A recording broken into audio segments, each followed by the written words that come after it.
दोस्तों इस वीडियो में हम बात करने जा रहे हैं कि आपको किन बातों का ध्यान रखना है ताकि आपको कम से कम रेट ऑफ इंटरेस्ट में ज़्यादा से ज़्यादा टाइम के लिए पर्सनल लोन मिल जाए। दोस्तों मैंने जैसे पिछली वीडियो में बताया था कि पर्सनल लोन होता क्या है, पर्सनल लोन आपको क्यों लेना चाहिए, पर्सनल लोन अन्य लोनों के मुकाबले क्यों आसान होता है। पिछले कुछ दिनों में रेट ऑफ इंटरेस्ट कम हुए हैं। रेट ऑफ इंटरेस्ट अलग अलग बैंकों के अलग अलग हैं कि अगर आप लोन लेते हैं तो उसमें मल्टीप्लिकेशन होता है कि पहले साल के 1 साल के लिए लोन लेंगे तो आपको कितना लोन मिलेगा, 2 साल के लिए लेंगे तो कितना मिलेगा, 5 साल के लिए लेंगे तो कितना मिलेगा।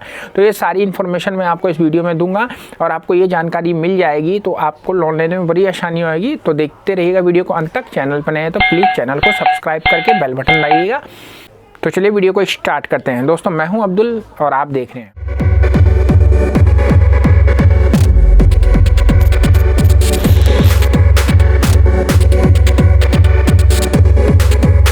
फिर से आपका नए वीडियो में। और आज हम बात करने जा रहे हैं पर्सनल लोन की टॉपिक पे। पिछले दिनों भी मैंने कुछ वीडियोस बनाई थी, आप लोगों ने अगर वो वीडियो नहीं देखी है तो आपको लिंक डिस्क्रिप्शन में मिल जाएगा, आप उस वीडियो को जाके देखिए, आपको जानकारी मिलेगी नई पर्सनल लोन से रिलेटेड। तो आज हम बात करने जा रहे हैं कि आपको किन बातों का ध्यान रखना है पर्सनल लोन लेने से पहले। दोस्तों जैसे कि गोल्ड लोन लेने के लिए या होम लोन लेने के लिए आपको अपने पेपरों को गिरवी रखना पड़ता है, सोने को गिरवी रखना पड़ता है, मतलब कोलेटरल आपको कुछ ना कुछ देना पड़ता है। पर्सनल लोन में ऐसा नहीं होता है। पर्सनल लोन जब आप लेते हैं तो पर्सनल लोन लेने के अनेक कारण हो सकते हैं कि आपको अपना घर रेनोवेट कराना हो सकता है, कि कोई किसी की शादी हो उसके लिए लोन लेना है, किसी का मतलब बीमारी हो या किसी को घूमने फिरने जाना, तो उन सब चीज़ों के लिए आप पर्सनल लोन ले सकते हैं। पर्सनल लोन लेने का आपको कारण नहीं बताना पड़ता है। जैसे कि मैंने पिछली वीडियो में बताया था कि अगर आप होम लोन लेते हैं तो आपको बताना पड़ता है कि भाई होम लोन लेने की ट्राई कर रहा हूं, तो आपका वो पैसा बिल्डर के अकाउंट में जाएगा। अगर आप कार लोन ले रहे हैं तो कार का पैसा आप एजेंसी के अकाउंट में जाएगा, लेकिन पर्सनल लोन आपके खुद के अकाउंट में आएगा और इस अकाउंट के पैसे को आप किसी भी चीज़ में खर्च कर सकते हैं। तो पर्सनल लोन के बाद आप उसको कहाँ खर्च करेंगे वो आपकी मर्जी पे डिपेंड करता है। ज़्यादातर लोगों ने पर्सनल लोन ले ही रखा होगा, लेकिन अगर आप पहली बार लोन लेने जा रहे हैं तो आप इन बातों का ध्यान रखना है पर्सनल लोन लेने से पहले। तो सबसे पहली बात हम करते हैं, उतना ही कर्ज लें जितना आप पे कर सकते हैं। दोस्तों सबसे पहली बात है कि दोस्तों आपको उतना ही कर्ज लेना चाहिए जितना आप पे कर सकते हैं, क्योंकि अगर आप ज़्यादा लोन लेंगे तो आप EMI के डेट में फंस सकते हैं। उधार चुकाने की क्षमता के आधार पर बैंक प्री अप्रूव लोन भी देता है। इसमें कम दस्तावेज की ज़रूरत होती है, इसलिए यह आपको बहुत आसान सा दिखता है, लेकिन यह लोन उन्हीं लोगों को मिलता है जिनका सैलरी और सिविल अच्छा होता है, उन्होंने कभी लोन के लिए ट्राई नहीं किया होता है। तो आप अपना प्री अप्रूव लोन अपने किसी भी अकाउंट से, यानी कि आपका जिसमें सैलरी अकाउंट है, आप वहाँ से अप्लाई कर सकते हैं। वहाँ पर बैंक आपको कम से कम अमाउंट देता है और रेट ऑफ इंटरेस्ट और प्रोसेसिंग फीस अपनी मनमाफिक लगाता है, क्योंकि वो सारा ऑनलाइन काम हो रहा होता है। लेकिन दोस्तों अगर आपको ज़्यादा लोन लेना है आपकी सैलरी के बिहाफ पे, दोस्तों आपको पता है कि सैलरी के बिहाफ पे जब आपको लोन मिलता है तो बैंक आपकी एलिजिबिलिटी को देखती है और आपकी सैलरी के हिसाब से आपकी सैलरी का 7 गुना, 10 गुना, 20 गुना, ज़्यादा से ज़्यादा 30 गुना तक दे देता है। वहाँ पे आपकी सैलरी स्ट्रक्चर को देखा जाता है और लोन के टर्म को देखा जाता है कि आप कितने साल के लिए ले रहे हैं। 1 साल के लिए लेंगे तो आपकी सैलरी का 7 गुना लोन मिल जाएगा, उसी लोन को 2 साल के लिए लेंगे तो 9 गुना मिल जाएगा, और उसी लोन को अगर आप 6 साल तक के लिए लेते हैं तो आपको 30 गुना तक लोन मिल जाता है।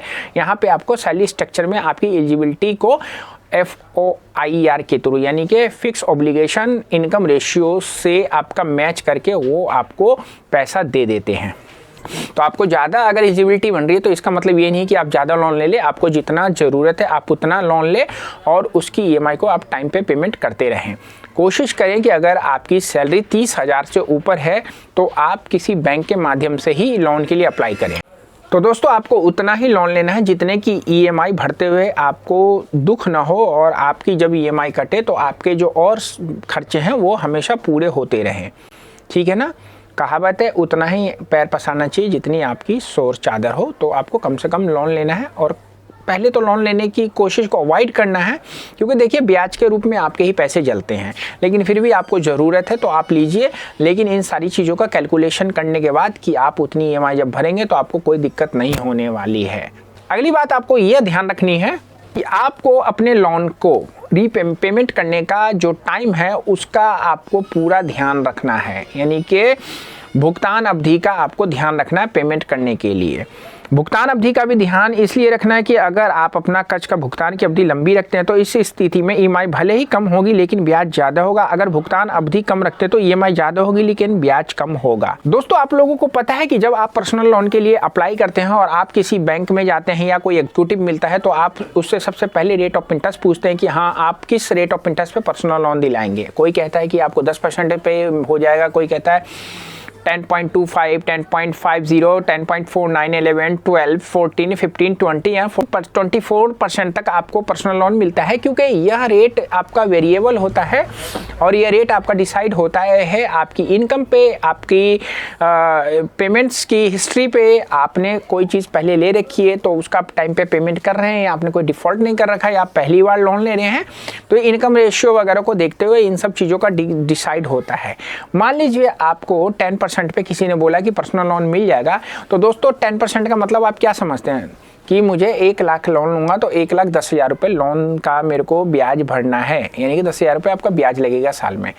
नहीं दोस्तों, ऐसा नहीं होता है। आपका पर लाख पे अगर ईएमआई कैलकुलेटर से जोड़ें तो आपको अगर 10% पे लोन के लिए बोला जा रहा है तो आपका पर लाख पे जो ईएमआई बनेगा 1 साल के लिए वो आपका 8800 रुपये के आसपास पड़ेगा, और 1 लाख लेंगे तो आपका 1,05,000 या 6,000 रुपये आपको टोटल रीपे करना है। ठीक है ना, ये कैलकुलेशन आपको दिख रही होगी, ये एग्जैक्ट मतलब आपका ऊपर नीचे हो सकता है, मैं 10% पे आपके बोल रहा हूँ। तो यहाँ पे 1 लाख पे आपका 5,000 से 6,000 रुपये के बीच में ब्याज जाता है। और अगर आप इसी को 2 साल के लिए रखेंगे तो आपका ईएमआई कम हो जाएगा और इसमें आपका जो ब्याज होगा वो 11,000 हो जाएगा 2 साल में। 3 साल में आप 5500 को 3 गुना कर लो, 4 साल में 4 गुना कर लो, 5 साल में 5 गुना, यानी कि अगर 5,000 रुपये अगर आपका है 1 साल का ब्याज तो 5 साल में वो 1,25,000 रुपये आपको पे करना है। तो इसका मतलब है कि अगर आप जितने ज़्यादा टाइम के लिए अपने पैसों को रखेंगे उतना ज़्यादा आपको ब्याज देना है, जितने कम टाइम में आप अपने पैसों का पे कर देंगे उतना कम ब्याज आपका लगने वाला है। तो इसलिए आपको अपने लॉन्ग टर्म में अपने टाइम का बिल्कुल ध्यान रखना है, क्योंकि जितना ज़्यादा टाइम के लिए रखेंगे उतना ज़्यादा ब्याज लगने वाला है। ईएमआई भले ही कम हो जाए लेकिन ब्याज के रूप में पैसे आपके ही जलने वाले हैं। ये कैलकुलेशन है, आप एक बार लोन कैलकुलेटर के माध्यम से खुद भी देख सकते हैं। अगला सवाल जो आपके दिमाग में आ रहा होगा कि भाई अगला सवाल क्या हो सकता, तो अगली बात जो है वो ये है कि आपको कम से कम रेट ऑफ इंटरेस्ट पे पर्सनल लोन लेना है। जैसा कि मैंने अभी आपको बोला कि बैंक के अलग अलग पैरामीटर्स पे अलग अलग रेट ऑफ इंटरेस्ट डिसाइड होते हैं। तो आप किसी भी एग्जीक्यूटिव के थ्रू जब पर्सनल लोन के लिए अप्लाई करें तो अपने सिविल हिस्ट्री को देखते हुए अप्लाई करें। जितना ज़्यादा अच्छा आपका सिविल होगा, जितना कम से कम आपने लोन ले रखा होगा, जितनी ज़्यादा से ज़्यादा आपकी सैलरी होगी, उतना रेट ऑफ इंटरेस्ट पे आप बार्गेनिंग करके अपने रेट ऑफ इंटरेस्ट को डाउन कर सकते हैं।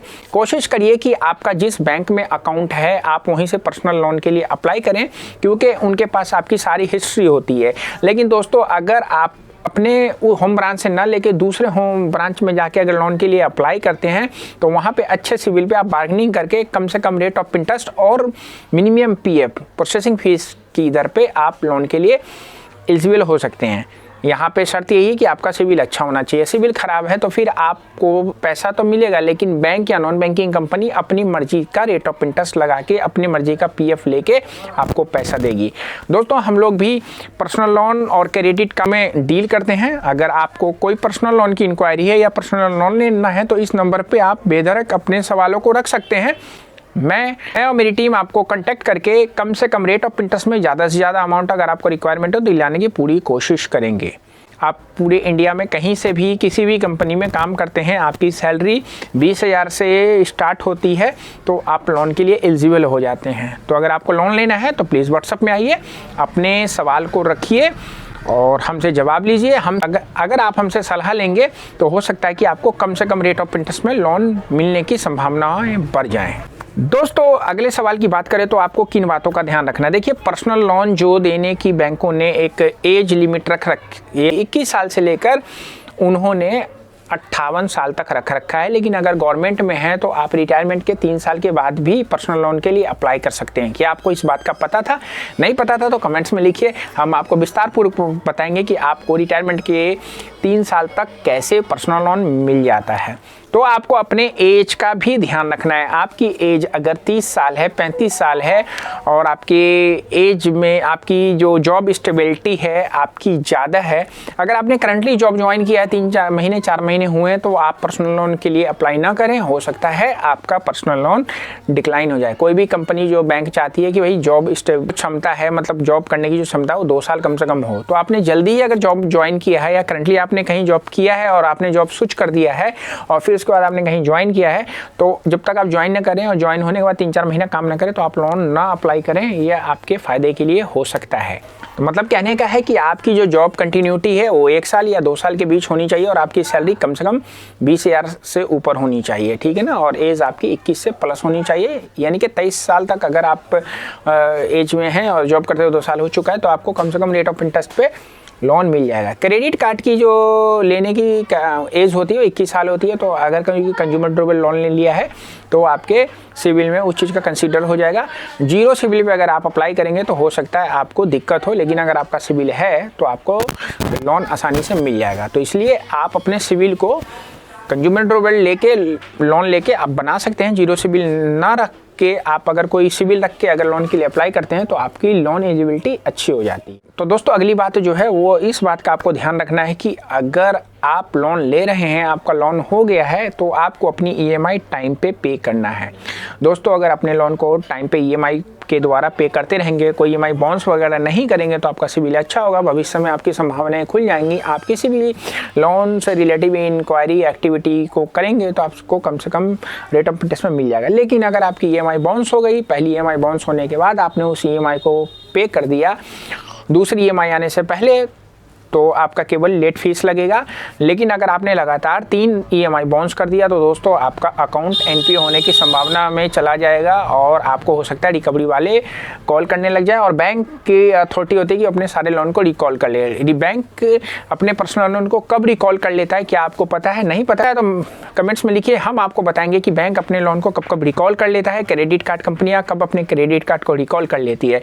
दोस्तों अगर आपको किसी भी बैंक का क्रेडिट कार्ड पर्सनल लेने का प्लान है तो आप अपने सवाल को बेधड़क इस नंबर पे रख सकते हैं। हम बताएंगे सारी चीज़ें आसानी से कैसे आपके साथ हो सकती है।